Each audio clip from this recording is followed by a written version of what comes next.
हमारे आज के टॉपिक का नाम है ह्यूमन रेस्पिरेटरी सिस्टम। तो चलिए चलते हैं आज के टॉपिक पे। तो बात ये है कि जो ह्यूमन रेस्पिरेटरी सिस्टम होता है वो इंसान के अंदर जिम्मेदार होता है या रिस्पॉन्सिबल होता है ब्रीदिंग का। ब्रीदिंग का मतलब होता है सांस लेना, यानी कि इस सिस्टम की वजह से हम सांस लेने के काबिल होते हैं, जिसके नतीजे में हमारी बॉडी में गैसियस एक्सचेंज होता है, यानी कि गैसों का तबादला होता है, यानी कि ऑक्सीजन हमारे अंदर आती है और कार्बन डाइऑक्साइड हमारी बॉडी से बाहर निकलती है। अगर हम ह्यूमन रेस्पिरेटरी सिस्टम को देखें तो ह्यूमन रेस्पिरेटरी सिस्टम के दो हिस्से होते हैं। एक है एयर पैसेज वे, यानी कि हवा का रास्ता या हवा की गुजरगाह, और दूसरा है लंग्स। अब सबसे पहले बात करेंगे एयर पैसेज वे की, यानी कि हवा के रास्ते की। बात ये है कि जब हवा हमारी बॉडी के अंदर एंटर होती है तो वो बहुत सारी ट्यूब्स के जरिए से गुजरती है। जो बहुत सारी ट्यूब्स होती हैं वो आपस में जुड़ी हुई होती हैं या कनेक्टेड ट्यूब्स होती हैं। इन कनेक्टेड ट्यूब से गुजर के, इन नालियों से गुजर के हवा लंग्स तक पहुंचती है।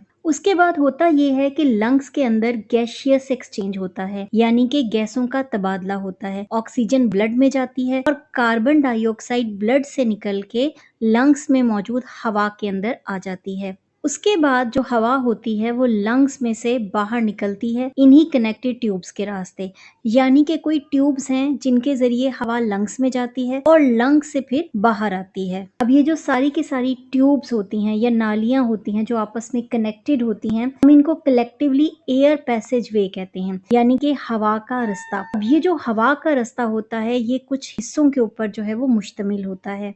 तो एयर पैसेज वे का जो सबसे पहला हिस्सा है वो है nostrils and nasal cavity. Nostril से मुराद होती है नाक के सुराख, नेजल कैविटी से मुराद होती है नाक की कैविटी। बात ये होती है कि जो हवा होती है ना वो इंसान की बॉडी में एंटर होती है नॉस्ट्रिल्स के जरिए, यानी कि नाक के सुराखों के जरिए। जब ये हवा एंटर होती है तो ये नाक की कैविटी नेजल कैविटी में दाखिल होती है। तो एक जर्नल सा मैं आपको मानी बताऊं, आमतौर पर जो बिल्कुल आम सा मानी है कैविटी का, इससे मुराद खाली जगह है। नाक के अंदर जो खाली जगह है उसी को हम नेजल कैविटी कहते हैं। तो एयर या हवा नॉस्ट्रिल से नेजल कैविटी में एंटर होती है। अब बात ये है कि इंसान के अंदर जो नेजल कैविटीज होती हैं वो बेसिकली दो होती हैं। तो नॉस्ट्रिल्स और फेरिंग्स, यानी कि हल्क या गर्दन के बीच में दो नेजल कैविटीज जो हैं वो मौजूद होती हैं। तो हवा पहले नाक के सुराखों के जरिए जाएगी नेजल कैविटी में, उसके बाद इंसान की गर्दन या हल्क वाले हिस्से में, जिसको हम फेरिंग्स कहते हैं, वहां पर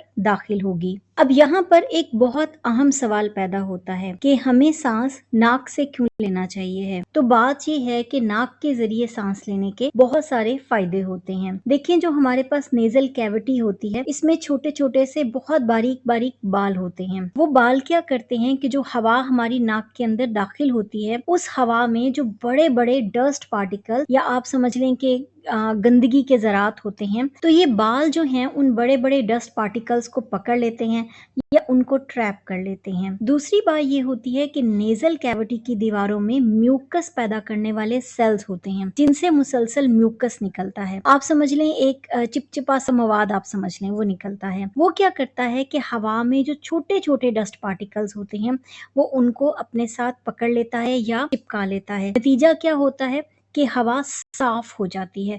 वो साफ हवा फिर हमारे रेस्पिरेटरी सिस्टम या लंग्स के अंदर दाखिल होती है। नाक से सांस लेने का एक और बड़ा फायदा होता है। देखिए, जो हवा है ना, हवा का टेम्परेचर हमेशा वेरी करता है। तो जब हम नाक के जरिए सांस लेते हैं और हवा नेजल कैविटी से गुजरती है और खास तौर पे जहाँ पर म्यूकस मौजूद होता है उस एरिया से टकरा रही होती है, तो हवा के टेम्परेचर को बॉडी के टेम्परेचर के मुताबिक कर दिया जाता है। जस्ट इमेजिन के सर्दियों में हवा बहुत ठंडी होती है। जब ये ठंडी हवा हमारी नाक के जरिए अंदर दाखिल होती है तो नेजल कैविटी में ही एयर को वार्म कर दिया जाता है या गर्म कर दिया जाता है और बॉडी टेम्परेचर यानी कि 37 डिग्री सेल्सियस के करीब कर दिया जाता है, जिसका फायदा ये होता है कि बॉडी टेम्परेचर के मुताबिक हवा बॉडी के अंदर दाखिल होती है। अब यहाँ पे मैंने एक डायग्राम भी बनाई है जो एयर पैसेज वे को जाहिर कर रही है।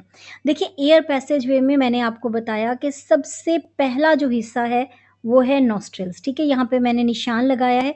तो ये जो हैं ये नॉस्ट्रिल्स हैं। नॉस्ट्रिल से हवा हमारे अंदर दाखिल होती है और जहां पर वो जाती है वो बेसिकली नाक की कैविटी होती है जिसको हम नेजल कैविटी कहते हैं। यहाँ पे मैंने इसको यहाँ पे रिप्रेजेंट भी किया है। तो नॉस्ट्रिल से हवा या नाक के सुराखों के ज़रिए हवा सबसे पहले जाएगी नेज़ल कैविटी में। नेज़ल कैविटी से गुजरने के बाद हवा जाएगी फेरिंग्स में। ये फेरिंग्स को आप फेरिंग्स कह लें, फेरिंग्स को आप हलक कह लें, आप गर्दन वाला हिस्सा कह लें, ये फेरिंग्स में दाखिल होती है। यानी कि हम कह सकते हैं कि नॉस्ट्रिल और फेरिंग्स के बीच में जो चीज़ आती है वो है नेज़ल कैविटी। अब होता ये है कि जो नेज़ल कैविटी होती है वो बेसिकली एंड होती है या ओपन होती है फेरिंग्स में, ठीक है। फेरिंग्स को आप हलक कह सकते हैं, फेरिंग्स को आप गर्दन वाला हिस्सा कह सकते हैं। अब फेरिंग्स फाइनली जो है वो एंड होती है या फेरिंग्स के एंड में आपको एक और सुराख या एक ओपनिंग मिलती है जिसको हम ग्लॉटिस कहते हैं। तो ग्लॉटिस के ऊपर जो है वो आपको एक नरम सी हड्डी मिलती है या एक इलास्टिक कार्टिलेज मिलता है जिसको हम कहते हैं एपिग्लॉटिस। ये जो एपिग्लॉटिस होता है ये ग्लॉटिस के सुराख को खोलता और बंद करता है, ठीक है। ग्लॉटिस के नीचे आपको मिलता है लेरिंग्स। अब यहाँ पे अगर मैं आपको डायग्राम से दिखाऊं तो फॉर एग्जांपल ये आपके पास नेजल कैविटी है। नेजल कैविटी जो है वो एंड हो रही है इनटू द फेरिंग्स। फेरिंग्स के एंड में आपको मिल रहा है ग्लॉटिस और ये ग्लॉटिस को मैंने ग्रीन से डॉट से रिप्रेजेंट किया है। अब ग्लॉटिस के ऊपर आपको मिल रहा है एपिग्लॉटिस। अब ग्लॉटिस के नीचे आपको जो हिस्सा मिल रहा है वो मिल रहा है आपको लेरिंग्स का, ठीक है। तो इस तरह से ये चीजें जो हैं वो अरेंज्ड होती हैं। अब हम बात करेंगे एपिग्लॉटिस की। देखिए एपिग्लॉटिस जो है ये एक कार्टिलेज है। कार्टिलेज से मुराद है नरम हड्डी। ये ग्लॉटिस के सुराख को खोलती और बंद करती है, ठीक है। जब ये बंद करती है तो इसका मकसद ये होता है कि जो खुराक है, जो पानी है या लिक्विड है वो सांस की नाली या विंड पाइप में ना जाए और वहां से होता हुआ लंग्स यानी कि फेफड़ों के अंदर ना जाए। और जब ये खुलती है तो इसका पर्पस होता है कि जो हवा है वो सीधा विंड पाइप और फाइनली लंग्स के अंदर पहुंच जाए। तो ये एक तरह से बहुत इंपॉर्टेंट काम कर रहा होता है। अब फेरिंग्स के नीचे आपको मिलता है लेरिंग्स, ठीक है। लेरिंग्स को आप समझ लें कि एक छोटा सा बॉक्स है या एक छोटी सी ट्यूब है और लेरिंग्स के नीचे आपको ट्रैकिया मिलता है। तो हम कह सकते हैं कि नंबर वाइज कुछ इस तरह की सिचुएशन होती है कि सबसे पहले आपको मिलता है फेरिंग्स, दूसरे नंबर पे आपको मिलता है लेरिंग्स और तीसरे नंबर पे आपको मिलता है ट्रैकिया।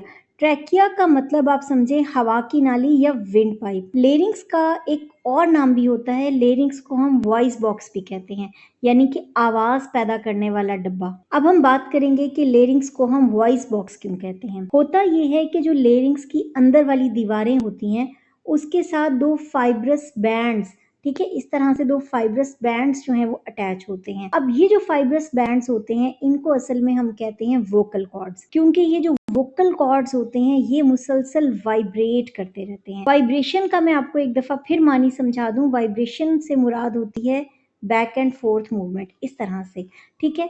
इस तरह से जब ये वाइब्रेट करते हैं तो उसके नतीजे में कोई साउंड प्रोड्यूस होती है, कोई आवाज सी प्रोड्यूस होती है। अच्छा यहाँ पे मैं आपको बात बता दूं कि वोकल कॉर्ड्स का काम सिर्फ और सिर्फ होता है साउंड्स प्रोड्यूस करना वाइब्रेशन के जरिए, लेकिन वो अल्फाज प्रोड्यूस नहीं करते। अल्फाज जो होते हैं वो आपकी जबान, आपका दिमाग मिलके जो है वो प्रोड्यूस कर रहे होते हैं, ठीक है। तो लेरिंग्स को हम वॉइस बॉक्स इसलिए कहते हैं क्योंकि उसकी वजह से साउंड प्रोड्यूस होती है। लेरिंग्स के नीचे शुरू हो जाती है ट्रैकिया। ट्रैकिया को हम ट्रैकिया कह लें या विंड पाइप कह लें या सांस की नाली कह लें, बात एक ही है। ट्रैकिया की लंबाई 12 सेंटीमीटर होती है। जब ट्रैकिया लंग्स के सामने पहुंचती है तो ये दो ब्रांचेस में तकसीम हो जाती है। उन ब्रांचेस को हम कहते हैं ब्रोंकाई। ट्रैकिया से जो ब्रोंकाई निकलते हैं वो ब्रोंकाई लंग्स के अंदर दाखिल हो जाते हैं। एक ब्रोंकस जो है वो राइट लंग में दाखिल होता है और दूसरा ब्रोंकस जो है वो लेफ्ट लंग में दाखिल होता है। अब बात ये है कि जो हमारे पास ट्रैकिया है या विंड पाइप है या फिर ब्रोंकाई है, उसकी अंदर वाली दीवार में जो सेल्स होते हैं वो म्यूकस प्रोड्यूस कर सकते हैं। इसके अलावा उनके पास सीलिया होते हैं। अब ट्रैकिया और ब्रोंकाई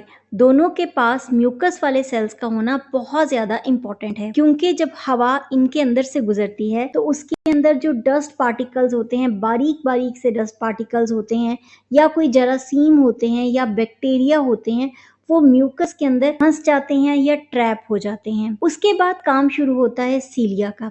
सीलिया क्या करते हैं कि उन पार्टिकल्स को, उन जरासीमों को ऊपर की तरफ जो है वो मूव कराते हैं। आप समझ लें जिस तरह से कोई मोप का सिलसिला होता है ना, हम सफाई जैसे करते हैं, तो बिल्कुल वैसे ही ये उसको डस्ट पार्टिकल्स को और बैक्टीरिया को ऊपर की तरफ जो है वो ले जाते हैं, और इतना ऊपर ले जाते हैं कि यहाँ तक कि वो फेरिंग्स में पहुंच जाते हैं। फेरिंग्स में डस्ट पार्टिकल्स को इसलिए पहुंचाया जाता है ताकि यहाँ से वो डाइजेस्टिव सिस्टम के अंदर दाखिल हो जाए, और जो हमारा सांस का रास्ता है वो हमेशा साफ हवा कंटेन करे, उसके अंदर कोई जरासीम जो है वो ना जाए। अब ये जो ट्रैकिया है, जो कि 12 सेंटीमीटर लंबी एक पाइप है, उसके तमाम की तमाम जो है लंबाई के अंदर, उसके अंदर सी शेप इस तरह के कार्टिलेज जो हैं वो मौजूद होते हैं। अगर मैं इसको बाहर करके बनाऊं तो इस तरह की कार्टिलेज या नरम हड्डी जो है वो मौजूद होती है। अब यहाँ ये सवाल पैदा होता है कि ट्रैकिया और ब्रोंकाई में कार्टिलेज या नरम हड्डी क्या कर रही है। तो कार्टिलेज का ये काम होता है कि ये ट्रैकिया और ब्रोंकाई को पिचकने नहीं देता, यानी कि कोलैप्स होने नहीं देता। जब हम हवा बाहर निकालते हैं या हवा नहीं होती है उस जगह के ऊपर, तो भी यानी कि नो एयर है, कोई हवा नहीं है, तब भी ये अपने एक खास वॉल्यूम जो है वो मेंटेन रखेंगे और वो कोलैप्स नहीं होंगे या पिचकेंगे नहीं। ये मैंने एक डायग्राम बनाई है। डायग्राम में मैंने आपको दिखाया है कि ये जो इब्तदाई हिस्सा होता है इसको हम कहते हैं लेरिंग्स, ठीक है। लेरिंग्स के नीचे आपको मिलता है ट्रैकिया। अगर आप ट्रैकिया को देखें तो ट्रैकिया में आपको सी शेप कार्टिलेजेस जो हैं वो नजर आ रहे हैं। अब होता ये है कि जब ये ट्रैकिया लंग्स के सामने आते हैं तो ये ट्रैकिया जो हैं ये इस तरह से दो ब्रांचेस में तकसीम हो जाते हैं, और इन दोनों ब्रांचेस को हम कहते हैं ब्रोंकाई। अब ये जो ब्रोंकाई हैं ये रिस्पेक्टिव लंग्स के अंदर दाखिल हो जाते हैं, और ये फर्दर डिवाइड जो है वो होते रहते हैं, और जब ये बिल्कुल बारीक हो जाते हैं तो फिर हम इनको बारीक सी ट्यूब्स बना लेते हैं, तो फिर हम इन ट्यूब्स को कहते हैं ब्रोंकायूल्स। अब यहाँ पे जो सबसे इंपॉर्टेंट बात है वो ये है कि अगर आप देखें तो इस तमाम के तमाम जर्नी में आपको सी शेप कार्टिलेज इब्तिदा में मिलेगी, फिर आपको कुछ कार्टिलेजिनियस प्लेट्स मिलेंगी, और ये ग्रेजुअली कम से कम होती जाएंगी, यहाँ तक कि जो ब्रोंकायोल है उसमें कोई खास कार्टिलेज वगैरह मौजूद नहीं होती है। तो इस डायग्राम के जरिए क्लियर हो गया ट्रैकिया और ब्रोंकाई। एयर पैसेज वे का अगला हिस्सा है ब्रोंकायोल्स एंड एल्व्यूलाई। तो होता ये है कि लंग्स के अंदर ब्रोंकाई दाखिल हो जाते हैं, ठीक है। एक एक ब्रोंकाई एक एक लंग के अंदर दाखिल हो जाता है, और दाखिल होने के बाद फर्दर डिवाइड होते हैं और मजीद छोटी छोटी सी ट्यूब्स बना लेते हैं, और जो सबसे स्मॉलेस्ट ट्यूब्स बन जाती हैं उनको हम कहते हैं ब्रोंकायोल्स। अब होता ये है कि जैसे जैसे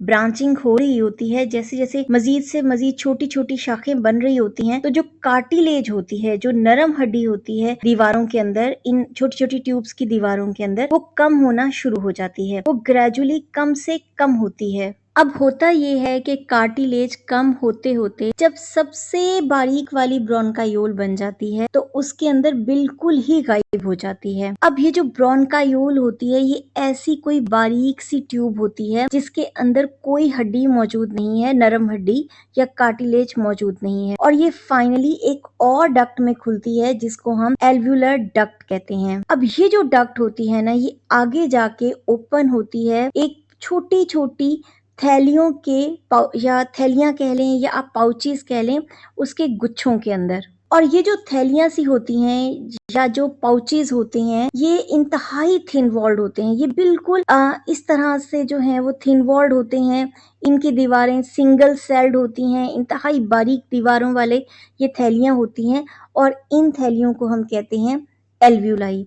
एल्व्यूलाई के गिर्द बहुत सारी ब्लड कैपिलरीज या आप समझ लें कि बारीक बारीक सी खून की ट्यूब्स या वेसल्स जो हैं वो मौजूद होती हैं, जिनको हम ब्लड कैपिलरीज कहते हैं। अब ये जो फॉर एग्जांपल ये एल्व्यूलाई है जो इंतहाई बारीक दीवार पर मुश्तमिल है, इसके गिर्द बहुत ज़्यादा ब्लड कैपिलरीज होती हैं। अब ये ब्लड कैपिलरीज क्यों होती हैं? ये ब्लड कैपिलरीज इसलिए होती हैं कि एल्व्यूलाई के अंदर एयर दाखिल होती है, उस एयर के अंदर होती है ऑक्सीजन। ये ऑक्सीजन सीधा इस ब्लड के अंदर चली जाती है जो सामने वाली ब्लड कैपिलरीज में मौजूद होता है। इसके अलावा ब्लड के अंदर जो कार्बन डाइऑक्साइड होती है, वो कार्बन डाइऑक्साइड ब्लड से जो है वो सीधा एल्व्यूलाई के अंदर दाखिल होती है। इस तरह यहाँ पे जो है वो प्रॉपर गैशियस एक्सचेंज होता है कि ब्लड के अंदर जो है वो दाखिल होगी ऑक्सीजन और ब्लड से जाएगी कार्बन डाइऑक्साइड एल्व्यूलाई के अंदर। ये मैंने डायग्राम बनाई हुई है एल्व्यूलाई की। ये जो आपको एक सर्कल सा नजर आ रहा है ये एल्व्यूलाई है, ठीक है। अब इस एल्व्यूलाई के गिर्द होता ये है कि बहुत सारी ब्लड कैपिलरीज होती हैं। अगर आप यहाँ पे देखें तो ये रेड और ब्लू सी मैंने ब्लड कैपिलरीज जो हैं वो बनाई हैं। इस जगह इस छोटे से थैले या एल्व्यूलाई के गिर्द ये जो बहुत सारी ब्लड कैपिलरीज होती हैं, इनका मकसद ये होता है कि यहाँ पे गैसियस एक्सचेंज होता ये है कि जो ऑक्सीजन मौजूद है एल्व्यूलाई में, ठीक है, एल्व्यूलाई में ये ऑक्सीजन मौजूद है। ये ऑक्सीजन सीधा जो है वो इन ब्लड कैपिलरीज में डिफ्यूज कर जाती है, जबकि ब्लड कैपिलरीज के अंदर जो कार्बन डाइऑक्साइड होती है वो ब्लड कैपिलरीज से सीधा डिफ्यूज कर जाती है एल्व्यूलाई के पाउच में। अब होता ये है कि इंसान के अंदर पेयर ऑफ लंग्स होते हैं, यानी कि 2 लंग्स जो हैं वो मौजूद होते हैं जो इंसान की थोरैकिक कैविटी में या चेस्ट कैविटी में मौजूद होते हैं। लंग्स जो हैं उनके ऊपर और उनके अतराफ में आपको चेस्ट वॉल जो है वो मिलती है, यानी कि ये बेसिकली थोरैकिक कैविटी में है, जिसके गिर्द जो है वो आपको चेस्ट वॉल जो है वो मिल जाएगी। अगर हम लंग्स को देखें तो लंग्स के अतराफ में तो आपको चेस्ट वॉल मिलेगी, लेकिन लंग्स के जो नीचे है वो आपको एक इंतहाई थिक मस्कुलर स्ट्रक्चर मिलेगा, यानी कि एक थिक सा मसल मिलेगा जिसको हम डायाफ्राम कहते हैं, ठीक है। इसके बाद बात ये है कि लंग्स के बारे में हमेशा याद रखें कि वो स्पॉन्जी होते हैं। स्पॉन्जी हैं यानी कि वो फैल सकते हैं और वो सुकड़ सकते हैं, और ये इलास्टिक किस्म के ऑर्गन है, यानी कि बहुत ज्यादा फ्लेक्सिबल किस्म के, फैलते और सुकड़ने की सलाहियत रखते हैं। अब यहाँ पे जो सबसे इम्पोर्टेंट बात है वो ये है कि बॉडी में 2 लंग्स होते हैं। जो लेफ्ट लंग होता है वो थोड़ा सा छोटा होता है राइट लंग के मुकाबले में, यानी कि जो राइट साइड का लंग है वो थोड़ा सा बड़ा होता है। अब जो लेफ्ट लंग होता है, जो बाई साइड पे आप समझें कि जो इंसान का फेफड़ा होता है, उसके अंदर आपको 2 लोब्स मिल जाते हैं, जबकि जो राइट साइड पर होता है उसके अंदर आपको 3 लोब्स मिल जाते हैं। अब जो लंग्स होते हैं उनके गिर्द 2 मेम्ब्रेन्स होती हैं, ठीक है, और लंग्स उन मेम्ब्रेन्स के अंदर मौजूद होते हैं और उन मेम्ब्रेन्स को हम प्लूरा कहते हैं, ठीक है। तो ये जो 2 मेम्ब्रेन्स हैं इनका कुछ हिसाब किताब इस तरह का होता है कि एक बाहर वाली होती है और एक अंदर वाली लेयर मेम्ब्रेन होती है। अब ये जो 2 मेम्ब्रेन्स हैं जिनको हम प्लूरा कह रहे हैं, इनका हिसाब किताब कुछ इस तरह का होता है कि जो सबसे अंदर वाली मेम्ब्रेन होती है वो लंग्स की सरफेस के साथ ऑलमोस्ट अटैच होती है, ठीक है, जबकि जो बाहर वाली होती है वो बेसिकली चेस्ट वॉल के आप समझ लें कि उसके करीब होती है या उसकी इनर साइड पर मौजूद होती है, और एक साइडों से वो चेस्ट वॉल के आसपास होती है, जबकि नीचे से वो डायाफ्राम या मसल के आसपास मौजूद होती है। तो अगर समराइज करें तो 2 मेम्ब्रेन्स हैं, एक मेम्ब्रेन लंग्स को सराउंड किए हुए है और जो दूसरी मेम्ब्रेन है वो चेस्ट वॉल और डायाफ्राम के पास है। तो आप यहाँ पे अगर यूं समझें कि जैसे फॉर एग्जाम्पल ये एक लंग्स है और ये जो है ये प्लूरा की एक मेम्ब्रेन है जो इनर मेम्ब्रेन है, ये जो मैंने ग्रीन से दिखाई हुई है ये प्लूरा की इनर मेम्ब्रेन है, ठीक है। और ये जो ग्रीन कलर की मेम्ब्रेन है इसने देखें अगर आप तो लंग्स को हर तरफ से सराउंड किया हुआ है, और ये जो पिंक कलर की मैं मेम्ब्रेन दिखा रही हूँ ये प्लूरा की आउटर मेम्ब्रेन है, ठीक हो गया। तो ये हमारे पास लंग्स हैं, ठीक है, मैं लिखने की कोशिश कर रही हूँ, ठीक है, और इसके गिर्द यहाँ पे अगर आप देखें और इसके गिर्द यहाँ पे अगर आप देखें तो ये प्लूरा की सबसे पहली मेम्ब्रेन है और ये प्लूरा की जो है वो आउटर मेम्ब्रेन है, ठीक है। अब अगर आप गौर करें तो इन दोनों मेम्ब्रेन्स के बीच में आपको ये खाली जगह नजर आ रही है, ठीक है। अब ये जो खाली जगह होती है यहाँ पे एक फ्लूइड मौजूद होता है, ठीक है, इस फ्लूइड को हम कहते हैं प्लूरल फ्लूइड, ठीक है। ये जो फ्लूइड है जिसको मैं ब्लू कलर से बना रही हूँ ये फ्लूइड कहलाता है प्लूरल फ्लूइड।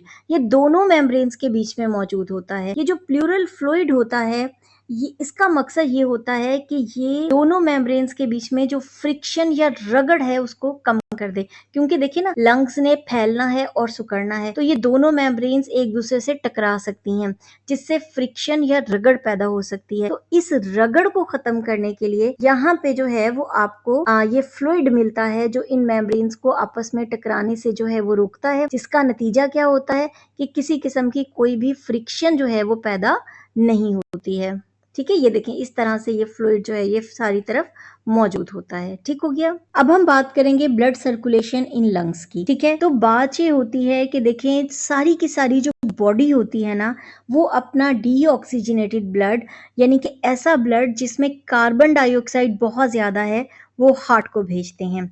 हार्ट क्या काम करता है कि हार्ट उस डीऑक्सीजनेटेड ब्लड को लंग्स के पास भेज देता है। लंग्स के पास भेजने के लिए वो जिस आर्टरी का इस्तेमाल करता है उसको हम पल्मोनरी आर्टरी कहते हैं। अब होता ये है कि जो पल्मोनरी आर्टरी है जब वो लंग्स के अंदर दाखिल होती है तो वो इंतहाई छोटी छोटी ब्रांचेस में या आर्ट्रियोल्स में तकसीम हो जाती है। अब होता ये है कि वो जो आर्ट्रियोल्स होते हैं वो मजीद डिवाइड होते रहते हैं, यहाँ तक कि वो कैपिलरीज बन जाती हैं और फिर वो कैपिलरीज का एक जाला जो है या एक नेटवर्क जो है वो हर एल्व्यूलाई के गिर्द मौजूद होता है। फिर क्या होता है कि उन कैपिलरीज के अंदर गैसियस एक्सचेंज होता है। फिर होता यह है कि वो जो कैपिलरीज एल्व्यूलाई के सामने होती हैं उनमें होता है गैसियस एक्सचेंज। गैसियस एक्सचेंज के बाद वो कैपिलरीज आहिस्ता आहिस्ता ज्वाइन करती हैं और बनाती हैं वेन्यूल्स। फिर होता यह है कि वो जो वेन्यूल्स होते हैं तमाम के तमाम एल्व्यूलाई के वो आपस में ज्वाइन करते हैं और वो एक बड़ी पल्मोनरी वेन बना देते हैं। अब ये जो पल्मोनरी वेन होती है ये उस ऑक्सीजनेटेड ब्लड को हार्ट के पास लेकर आती है। तो हम कह सकते हैं कि पल्मोनरी आर्टरी डीऑक्सीजनेटेड ब्लड लेकर आती है लंग्स के पास, जबकि लंग्स से पल्मोनरी वेन जो है वो ऑक्सीजनेटेड ब्लड को हार्ट के पास लेकर जाती है। अगर हम इसको थोड़ा सा समराइज करें कि ये सब कुछ कैसे होता है तो ये कुछ इस तरह का होता है कि जो हार्ट होता है वो डीऑक्सीजनेटेड ब्लड को पल्मोनरी आर्टरी के जरिए लंग्स के पास भेजता है। फिर जब ये पल्मोनरी आर्टरी लंग्स में चली जाती है तो ये डिवाइड होके बनाती है आर्ट्रियोल्स। आर्ट्रियोल्स फर्दर डिवाइड होके बनाते हैं कैपिलरीज। और कैपिलरीज में क्या होता है? कैपिलरीज में होता है गैसियस एक्सचेंज, यानी कि ऑक्सीजन ब्लड के अंदर दाखिल हो जाती है। उसके बाद होता ये है कि कैपिलरीज ज्वाइन करके बनाती हैं वेन्यूल्स, वेन्यूल्स ज्वाइन करके बनाते हैं पल्मोनरी वेन। उसके बाद पल्मोनरी वेन ऑक्सीजनेटेड ब्लड को लेकर जाती है हार्ट के पास। तो इस तरह से हार्ट से लंग और लंग से हार्ट तक का ये सिलसिला चलता रहता है। ये मैंने डायग्राम बनाई हुई है एल्व्यूलाई की। ये जो आपको एक सर्कल सा नजर आ रहा है ये एल्व्यूलाई है, ठीक है। अब इस एल्व्यूलाई के गिर्द होता ये है कि बहुत सारी ब्लड कैपिलरीज होती हैं। अगर आप यहाँ पे देखें तो ये रेड और ब्लू सी मैंने ब्लड कैपिलरीज जो हैं वो बनाई हैं। इस जगह इस छोटे से थैले या एल्व्यूलाई के गिर्द ये जो बहुत सारी ब्लड कैपिलरीज होती हैं इनका मकसद ये होता है कि यहाँ पे गैसियस एक्सचेंज होता है। होता ये है कि जो ऑक्सीजन मौजूद है एल्व्यूलाई में, ठीक है, एल्व्यूलाई में ये ऑक्सीजन मौजूद है। ये ऑक्सीजन सीधा जो है वो इन ब्लड कैपिलरीज में डिफ्यूज कर जाती है, जबकि ब्लड कैपिलरीज के अंदर जो कार्बन डाइऑक्साइड होती है वो ब्लड कैपिलरीज से सीधा डिफ्यूज कर जाती है एल्व्यूलाई के पाउच में। अगर आप यहाँ पे भी डायग्राम देखें तो यहाँ पे आप देखें कि डीऑक्सीजनेटेड ब्लड रिटर्न्स के जो ब्लड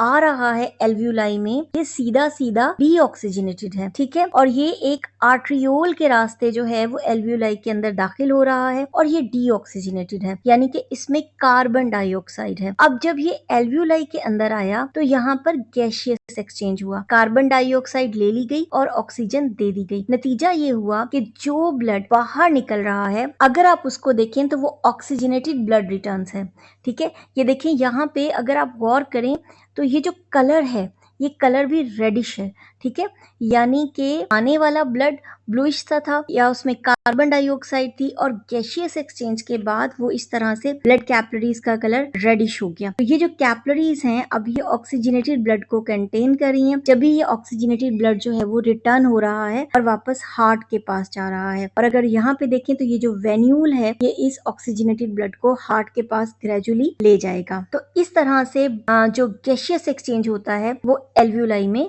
होता है।